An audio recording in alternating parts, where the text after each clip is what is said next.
Et sauf que ce qui m'a frappé au début de cet entretien, c'est que spontanément, il a une approche écologique finalement de sa jeunesse, enfin des années 50. Imaginaire, enfin je veux dire, imaginaire dans celui des 50s, dans lequel il puise beaucoup, qui est quand même à la base. Enfin, je veux dire, Blue Velvet, Twin Peaks, c'est Happy Days, quoi, aussi. C'est l'Amérique des années 50, cette Amérique dans laquelle il a grandi.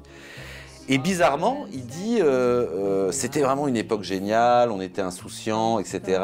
Mais on ne se rendait pas compte qu'on jetait des saloperies partout, enfin que on fabriquait plein de choses, de la chimie, des tests. Alors il parle, je sais plus, du nucléaire, de la chimie, du plastique, etc.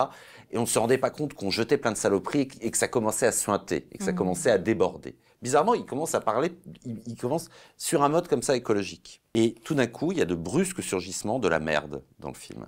C'est la merde refoulée par les anges, en quelque sorte, par Los Angeles. Il y a la scène du café, il y a le café, le mafioso extrêmement bien habillé, qui est joué par Badalamenti, le compositeur de Lynch, qui tout d'un coup laisse couler de manière très obscène un filet de café comme ça sur sa... Il y a les crottes de bique là dans le patio de la maison où vit Betty. Et puis surtout, donc, il y a ce cadavre, cette charogne qu'on retrouve comme ça dans le cadavre dans le placard.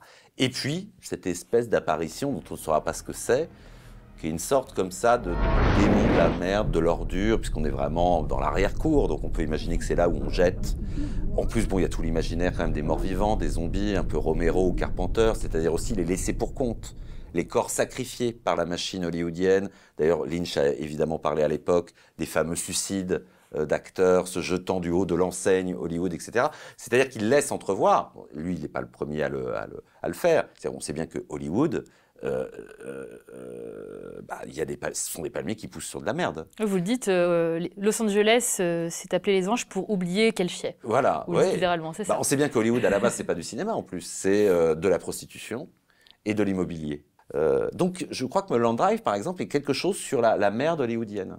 Au sens le plus large, c'est-à-dire effectivement la dépense qu'induit, la formidable dépense qu'induit la production de films à Hollywood, mais aussi la dépense d'énergie, quoi, encore une fois.